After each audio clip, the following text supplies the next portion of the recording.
Today we have Marion Marschalek. I think around 2015, 2016 was when ransomware really started hitting, and then suddenly every piece of malware that landed on my table was ransomware. How AI and LLMs are changing, our world of reverse engineering and malware analysis. The whole field of AI and AI assistance and security engineering is moving so fast. Placing us is not the big risk. It's the speed at what everything is happening. Hi, Marion. Thanks a lot for joining our podcast. Today we have Marion Marschalek. We want to start, Marion, by introducing yourself to the audience. Please start. Absolutely. Yeah, thanks for having me. My name is Marion. I'm a security researcher. I'm a reverse engineer, mostly focusing on malware research. And I have this colorful career.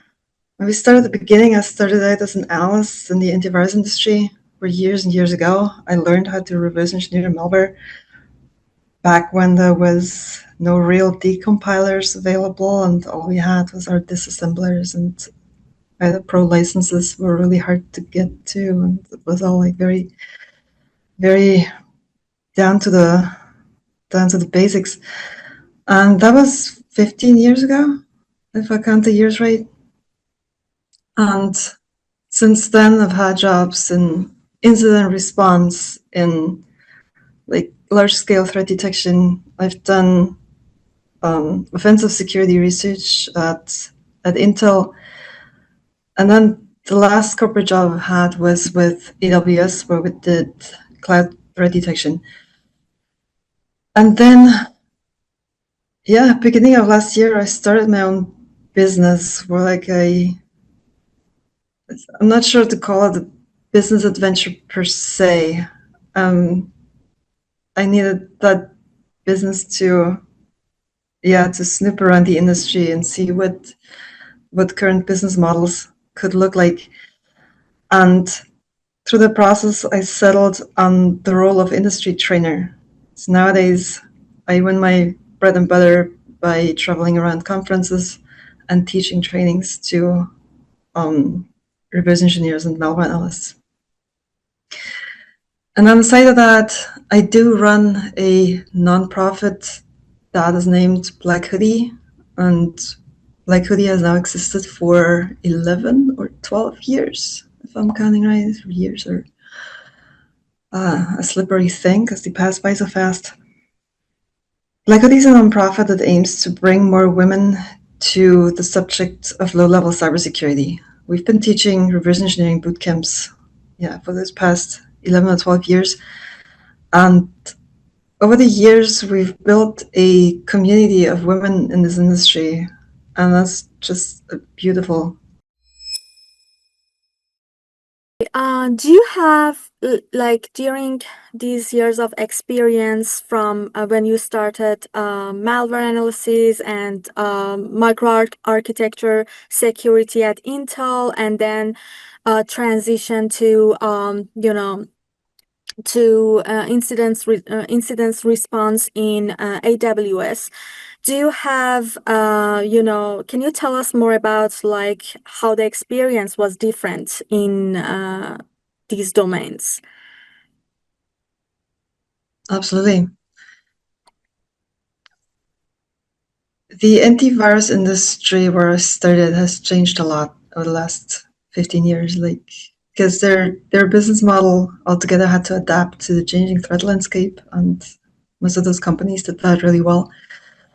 And so, my job 15 years ago was sitting in a lab monitoring the malware samples that came in and the benign samples that came in, and monitoring the automated signature generation that we had going in the lab, and working on customer tickets. Really nothing super exciting.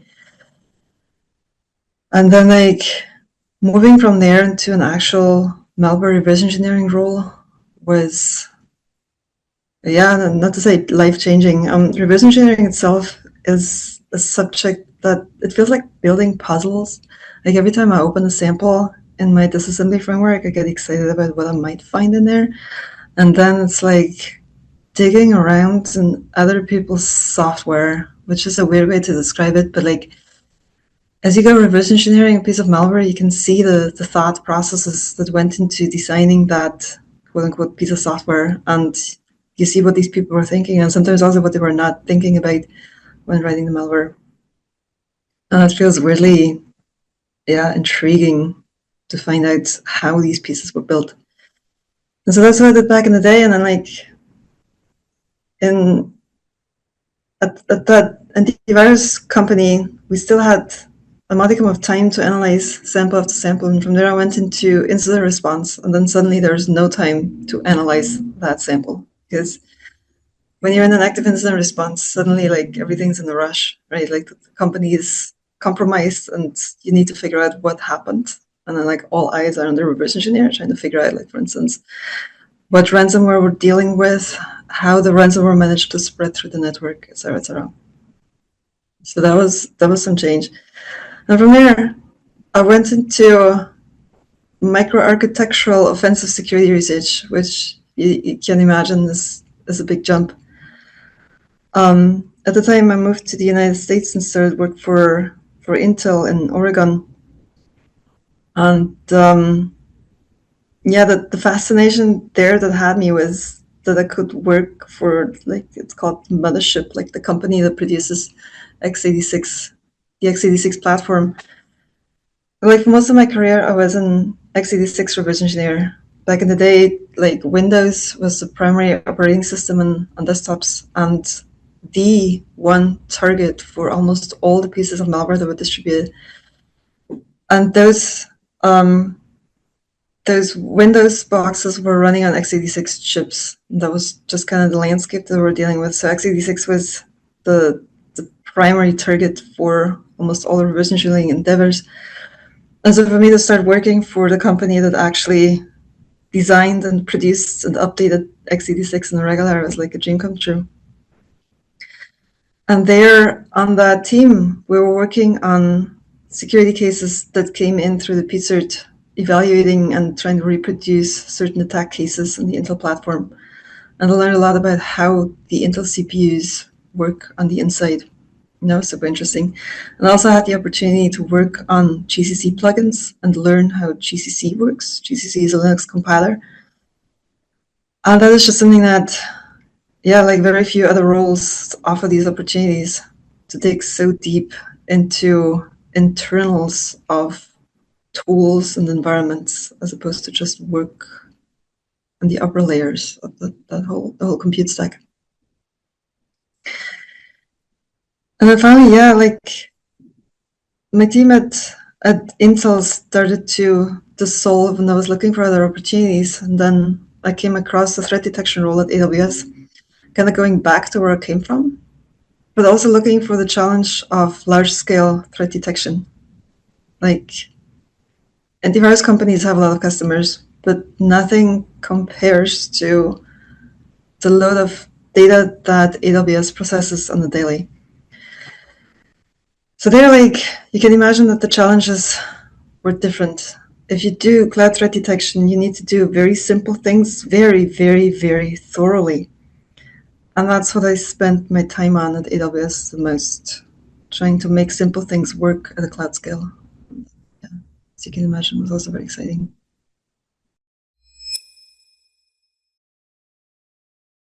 So now I would like to talk about like the evolution of malware analysis when you started like malware analysis 15 years ago and the malwares that you are analyzing now. Can you tell us more about like this evolution during these years? Yeah, absolutely. It's changed a lot, if I may say. So something I briefly touched upon like 15 years ago when I was starting an antivirus, there was a IDA license for the whole lab. and you had to wait until you could use the IDA license, which for me as a junior meant like towards the end of the day when the other people had left the lab. So I got a lot of overtime those days. And back in the day, like the concept, like there were decompilers and there was a notion of that being possible, but we didn't have a license for the IDA decompiler.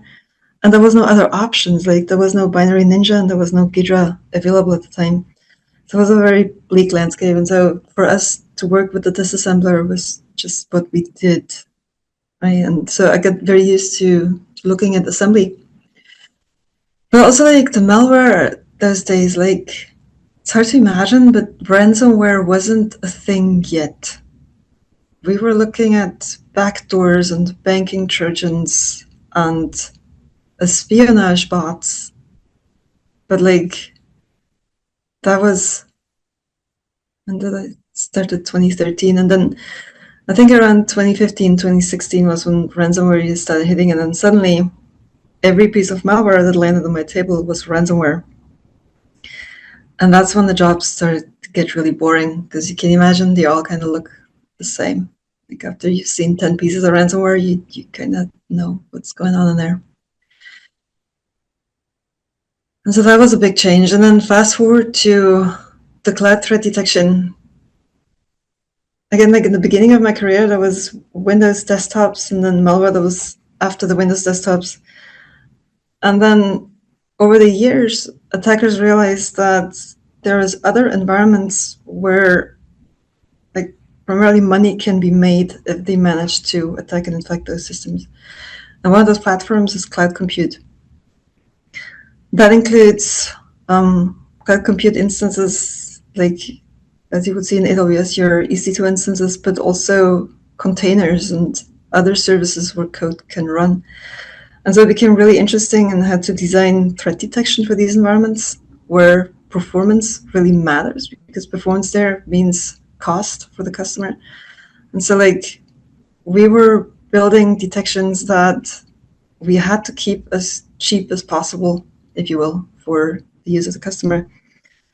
And that's a whole other challenge as well. But also like most of the cloud these days is Linux. And so I got really proficient in analyzing Linux malware as opposed to the Windows desktop malware. And you see like a very different landscape in those samples. And one example would be that Linux malware is a lot less protected than Windows samples. Because like on Windows, we're observing this arms race of malware protecting itself and threat detection catching up, and malware protecting itself harder and then threat detection catching up again.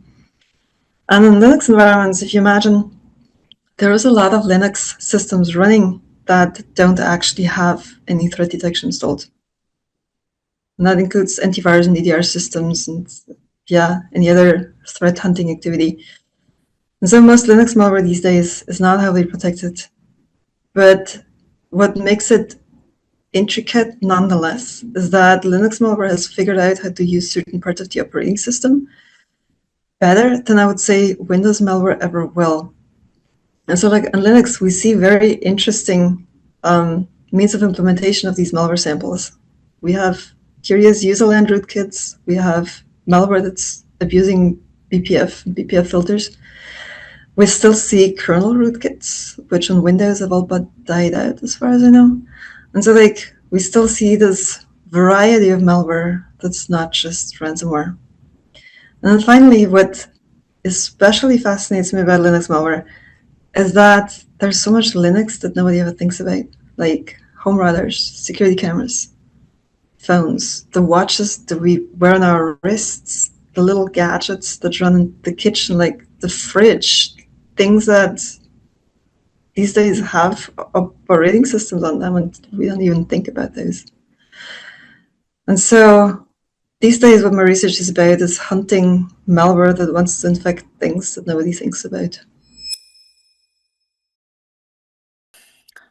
Can you also tell us more about, the difficulties, malwares that written in Rust and Go, compared to malwares, written in C. So, how, what are the specific difficulties that reverse engineer face with while analyzing those, basically why it is so hard for like reverse engineers to analyze like malwares are written in Rust? That's a very good question. Yeah, we have these new programming languages. Like, again, if I can talk about back in the day, it's not just that the malware was written for Windows desktop machines on x86 chips. It's also that all of it was compiled with Visual Studio and written in C. And so like back then as a reverse engineer, you were really proficient in understanding specific compiler signatures in the files. We're talking about calling conventions and conventions for return values. We're talking about how buffers are allocated. We're talking about how loops are built into, like compiled into the binaries. And so like as a reverse engineer, yes, you were able to read x86, but you were also reading Visual Studio and nothing else. Then when I switched to Linux, like suddenly binaries were GCC compiled, and I saw the Linux calling conventions and this GCC specific optimizations in terms of how structs are managed and whatnot. And I had to realize that my skill set was very specific on Visual Studio. Cool, and then there was GCC, and then suddenly there's also programming languages like Go and Rust. And with Go and Rust specifically, it gets very obvious how as reverse engineers we're used to compilers as opposed to assembly languages. Like if you see an x86 compiled Go executable, you will still not be able to read that assembly right off the bat because the compiler has so many quirks that make the output different. Like still readable if you learn to understand the patterns that the compiler is using, but harder to read because originally you wouldn't be used to that type of assembly. And there's something in Go that I find particularly beautiful and painful. They had like Go 1.16 and earlier used stack-based calling convention. That means that arguments are stored on the stack before a function call, and after the function call, the return values are handed back through the stack. And the major difference there is that we had the return values on the stack as opposed to originally CTEC or System 5 calling convention in a register. And also, that calling convention supports multiple return values. And then, like as an engineer, you go looking for where your arguments for that function call are, and from there you can calculate where the return values will be. And it's difficult to describe it without a whiteboard. If all the arguments and multiple return values live on the stack, then it depends how many arguments you hand over to the function and where the return value space is starting. And then from the code logic only, you can understand how many return values you get and what the type of those return values is. And that is just, it's both horrible and beautiful to look at those binaries and look at all the stack interactions and the reuse of stack variables. Like there isn't really the concept of stack variables in that system altogether. And it's kind of mind-blowing how they designed that compiler to work in that way. And that also gets me to another point. Like I mentioned decompilers a couple of times. They're a very useful tool and very accessible these days.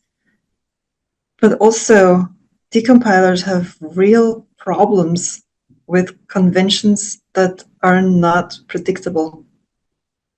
And so like as long as we had System 5 calling convention where arguments land in registers in a defined order and the return value is always in the same register, decompilers have an easy time picking those values and then decompiling a function call into a good function call signature. Now, like with the calling convention of Go, there is some calculation that needs to be done of where the arguments live and where the return values live. And I see that time and time again that decompilers just make mistakes in this, and then you have an incorrect function signature. And as an analyst, that's okay, right? Because we go check the assembly. Like if the decompiled code doesn't make sense, we go check the assembly and make sure that the translation worked, or if it didn't work, we can find out what happened. But that takes us back to the time where we had to learn how the assembly worked and had to understand the compiler in order to understand what the decompiler did wrong. And granted, our tools are improving almost by the minute these days. And so I guess I'm sitting here talking about what decompilers can't do. I might already be wrong and things might be fixed now. At last. So yeah, that's a big difference. But then, like, since you brought up Go and Rust, what's interesting about those languages is they're platform independent. As I say, with those compilers, it's really easy to build the same source code for different operating systems and for different target architectures. And as such, nowadays, we see attackers attacking everything under the sun that they can get to because it's so easy now to build malware for these different systems. And so we've seen attacks that span across Windows, Linux, and macOS at the same time with the same piece of malware, because they can just cross-compile for these systems so easily.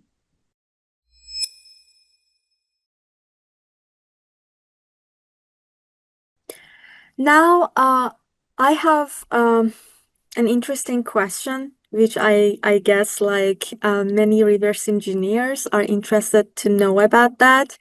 And that question is how AI and LLMs are changing,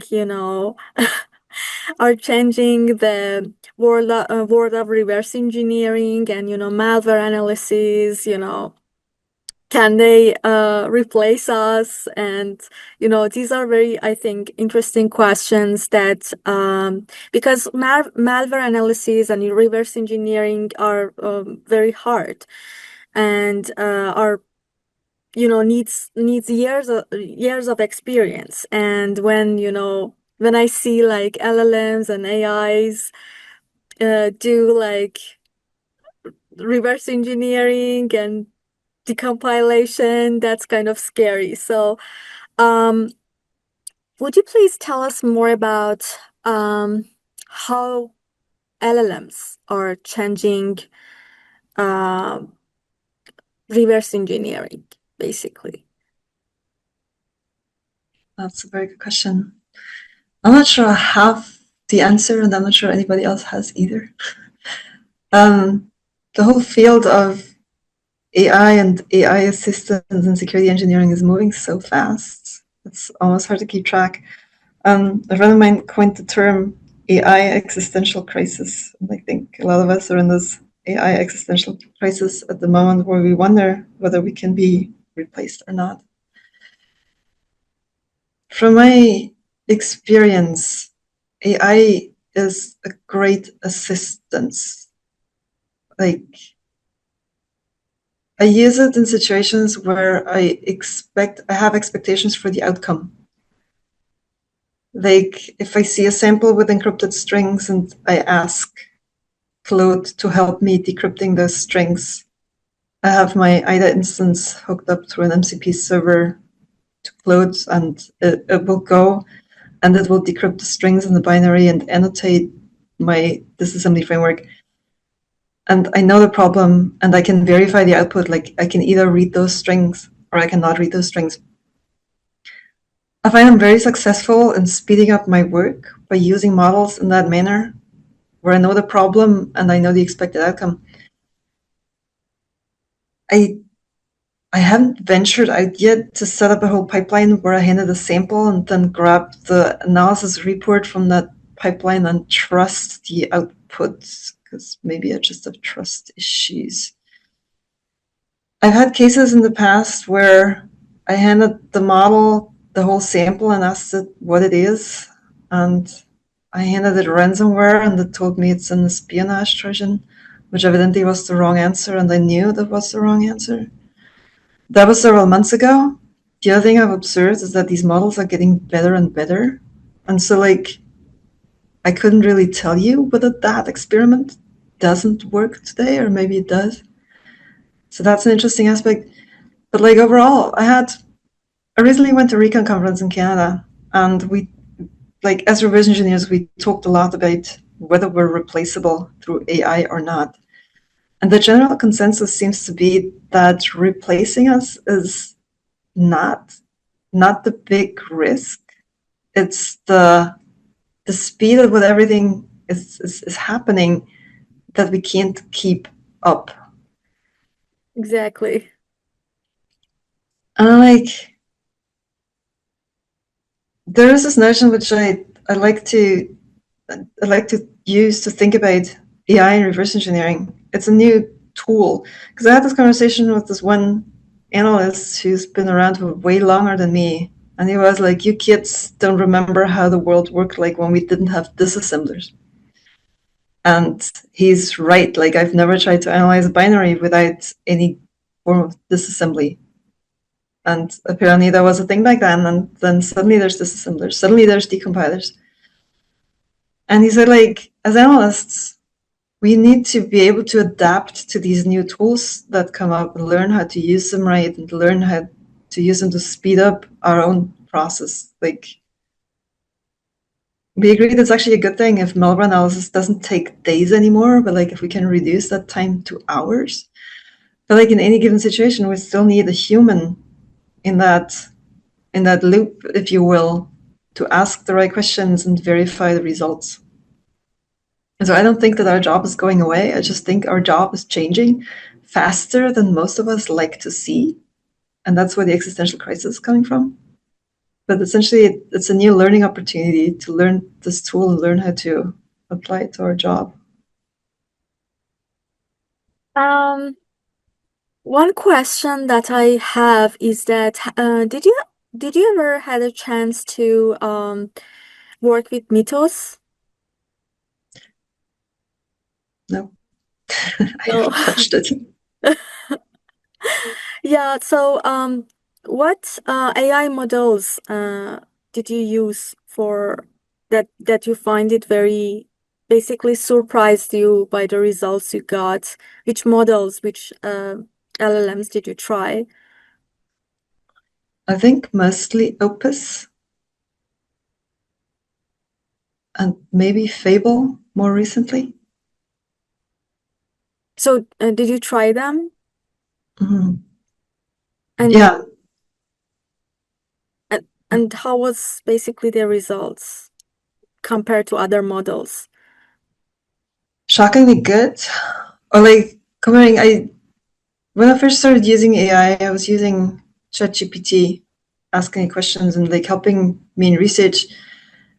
Honestly, like the biggest application that I have for AI for both ChatGPT and Claude is to have it summarize subjects for me that I need to learn.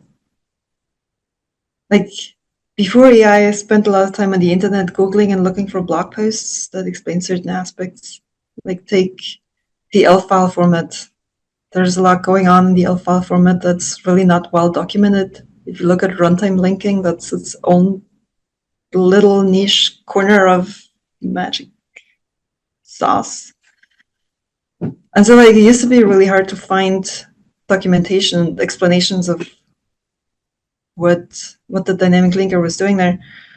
And like these days you can go to the Claude chat interface and tell it to describe to you how Linux runtime linkers work and how that ties in with the ELF file format structures, and it will write you pages and pages of explanation that are easy to read and they're well structured, and I think they're correct. I hope so. And so yeah, that's a big field of application for me, just to learn faster. But I think in terms of reverse engineering, I've also been surprised with the successes I've had with these models in the past. Primarily, if I have samples where some function names are recovered, where we have readable strings, where there is indicators that a human could pick up, models are usually good at doing the same thing just a lot faster. As opposed to like if we have obfuscated malware or packed samples, more likely than not, the model gets lost on trying to figure out the intricacies of those samples. Sometimes, not always. Then another difference that I've seen is if I handed a sample that has research published, like if there's information about that family on the internet, it will use that information. That will speed up its own analysis, which is again much like a human would. Like if I get a malware sample and I find out it's one specific family, and then I go looking on the internet what other people have analyzed, it also makes me faster. But AI, it's just like within minutes, it will have understood what the sample does. And then one problem I saw with that is if it finds a publication to work with, and that publication isn't exactly the same as the sample it's working on, it will get confused in trying to verify that that publication or like the blog post is talking about that same piece of malware and might tell you things that aren't correct.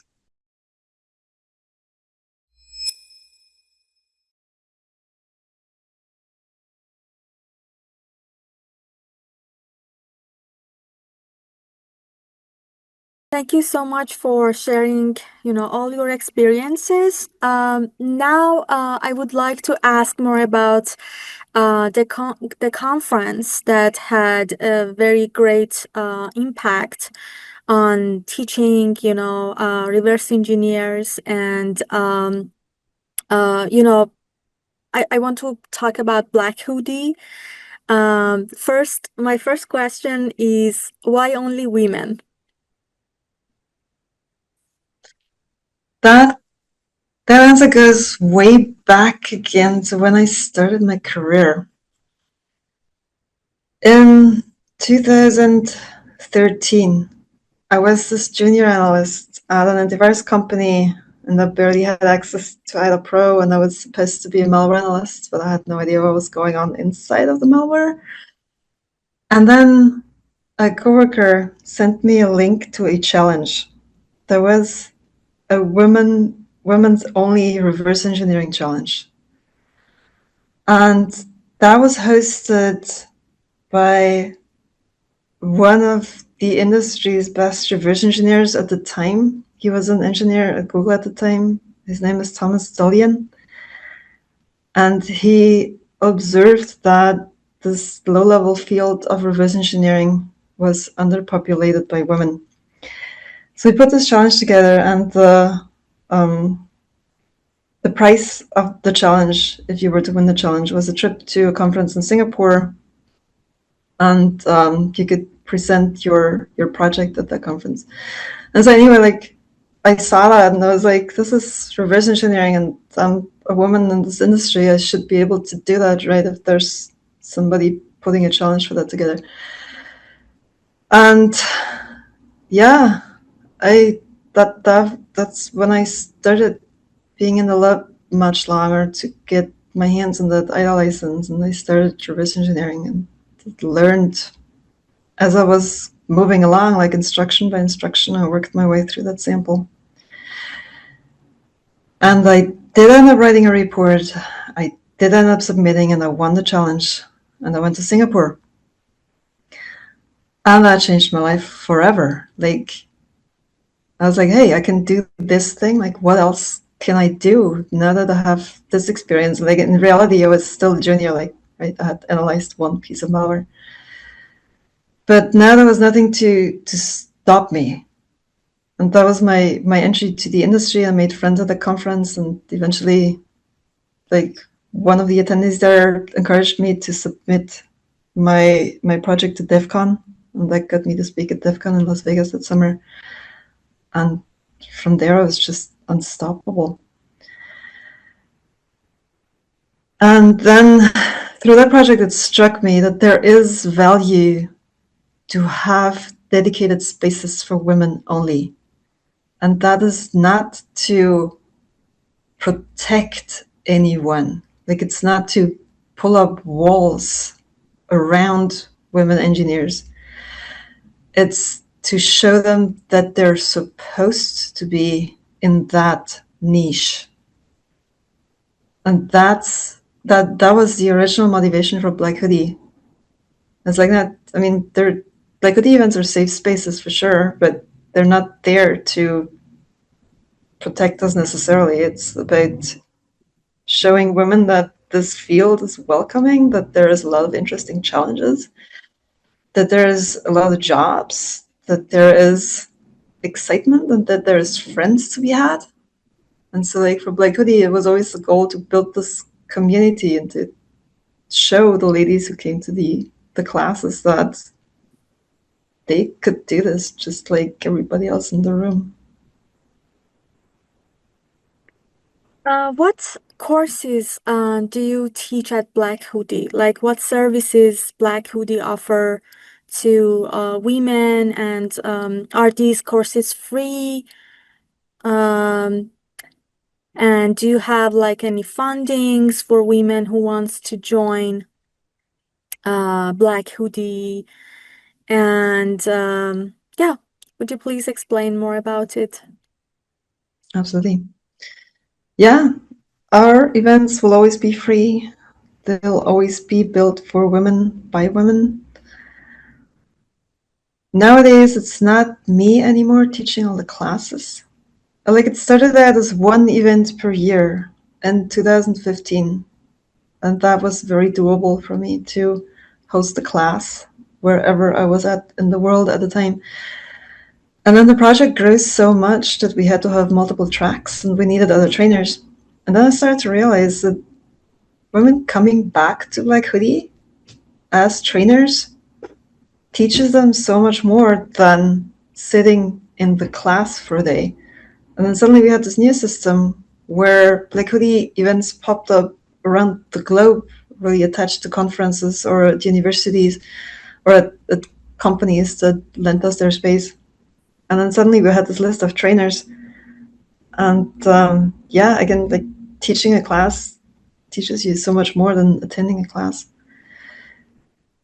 And those classes, like originally, they were all reverse engineering focused because that's simply what my expertise was. But then with new trainers coming in, we suddenly had new subjects as well. Like for instance,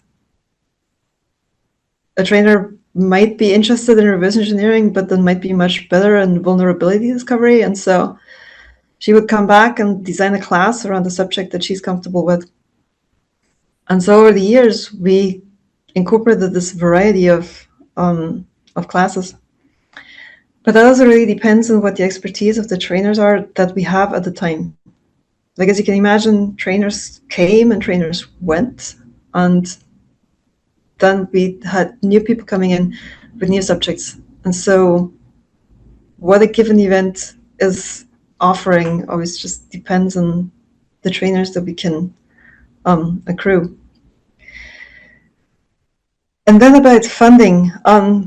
BlackHoodie now is a nonprofit organization, but we continue to not have a lot of money. We don't really put focus on sponsorship. Like the idea of BlackHoodie will always be that the organization is independent, and as such, looking for sponsorship or like looking for investments from other entities, like specifically corporate entities, is always a bit tricky because we never want to sell out the concept to somebody else to tell us what to do and how to host our classes. And so we continue to work on a very, very low budget. We try for individual events, like if individual hosting organizations are willing to support us financially, we're working with those organizations for the duration of an event. But I dare say we don't have ongoing engagements like that. Can junior reverse engineers join these events, or do they have to be like professional to be able to join these classes and trainings? No, any woman who wants to attend one of our events is welcome. Whether there's zero experience or whether they've had a decade of experience in the field.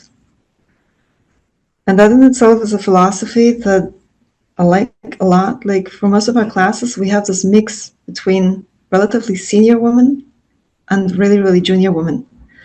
And we've had people attend in the past whose profession was in an entirely different field. And that's interesting because they come in, they want to pick up a certain skill set, that is different from the skill set that other people are interested in. Like, Is there they anything might else attend you the want to malware reverse add about engineering like introduction class. BlackHoodie That's not because they have to learn the reverse engineering in itself, that we but because missed? you want to understand the You want to workflow and talk you want about to understand that? how these people think and what the problem in that space are. And so, like, it's interesting to have Yeah, this maybe variety like of the people last in the couple of years has class been and interesting. see them interact with each other and learn from each other. Ever since COVID, the number of I like that a lot. junior roles in companies has gone down. Like, a lot of companies started layoffs and hiring freezes, and that has hurt us in the sense that we're essentially trying to educate the next generation, but then there's no jobs for that generation, which I think is an industry-wide problem at this moment. And that gets me back to the AI existential crisis. If today we're not educating the junior population, we will not have seniors in a couple of years, or at least not the amount of seniors that we would like to have in this industry. And if anything, I think in the future we will need more senior people, not less. Because at the same time as we're speeding up the analysis process and the vulnerability discovery and like the patching process, attackers are speeding up their processes as well, because now everybody is AI assisted. And as such, like, the problem space didn't really shrink. It just got faster and more advanced. And currently we're looking at a landscape where people get out of their bachelor or master's degrees and they're not finding jobs. And that has me really scared. Like 10 years down the line, we will not have people with 10 years of experience, or not enough anyway.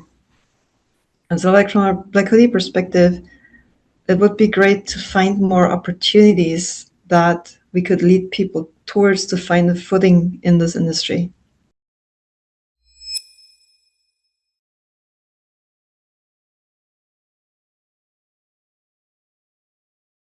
Now it's time to talk about Hack and Cheese, your company.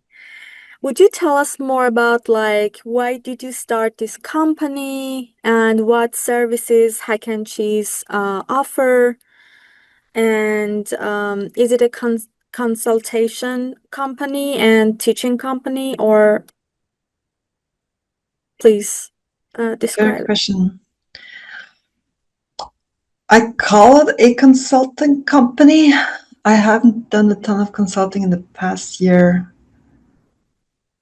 So originally I started Hack and Cheese because a conference had asked me years ago if I wanted to teach a training at that conference. And then last year, when I quit my corporate job, I was finally in a position where I could do that. But in order to do that, I had to have a tax ID. So Hack and Cheese exists because I needed the tax ID. But from there, I realized that that is something I enjoy doing. Like, I've always enjoyed teaching classes for BlackHoodie, and I also do very much enjoy teaching classes at conferences. And so I stuck with that as a business model for Hack and Cheese. But then, like, at the same time as Hack and Cheese was flourishing, I also applied for a PhD position at Dartmouth College. And so this year in September, I will start my PhD at Dartmouth, and then it is currently unclear to me of what direction Hack and Cheese will take. I believe I'll keep teaching conference trainings. But like on the consulting side, I haven't seen opportunities in that direction yet, and I don't think I'll go looking any harder in the future because I'll be busy with that PhD anyway. Great. And our last discussion is about, do you, in general, for a person who wants to start this career path, what are your advices and recommendations for a person who wants to start? Yeah, that is tricky. A few years ago, I recommended to people to jump at every opportunity that they saw coming their way. And then I was looking for opportunities to throw at people. And these days, as mentioned, everything's slower. Like, companies aren't hiring as much, and then education programs are slowing down.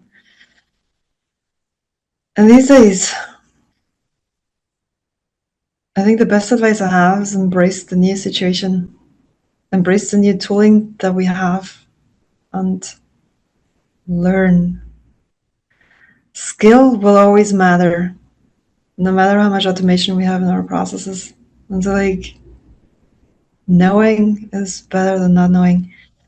And it's hard to say, like, back in the day, there were so many companies looking for people, which now is just not the case.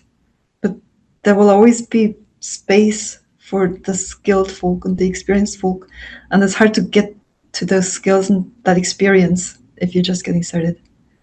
But that's the key: finding yourself projects and problems to work on to gain experience. All right. So I think we are done for this podcast. Thank you so much, Marion, for joining. Thanks for having And me. yeah, that means a lot to me. And if you have your last words you want to add or you want to talk about, feel free to do it. Future will be interesting. What? The future will be interesting. I don't know where AI goes. Maybe our jobs go away, and then we all start goat farming. Oh. I'm looking forward to how this industry is changing. I'm in this luxurious position that I can sit at home and read Twitter and see what's happening that's new. And like, I don't hold a corporate job currently. So I think that's more relaxed than being in a corporate environment right now. But I'm looking forward, honestly, I'm positively inclined about what AI is doing to the industry and where we're all going to be at a few years from now. All right, great. Thank you so much, Marion.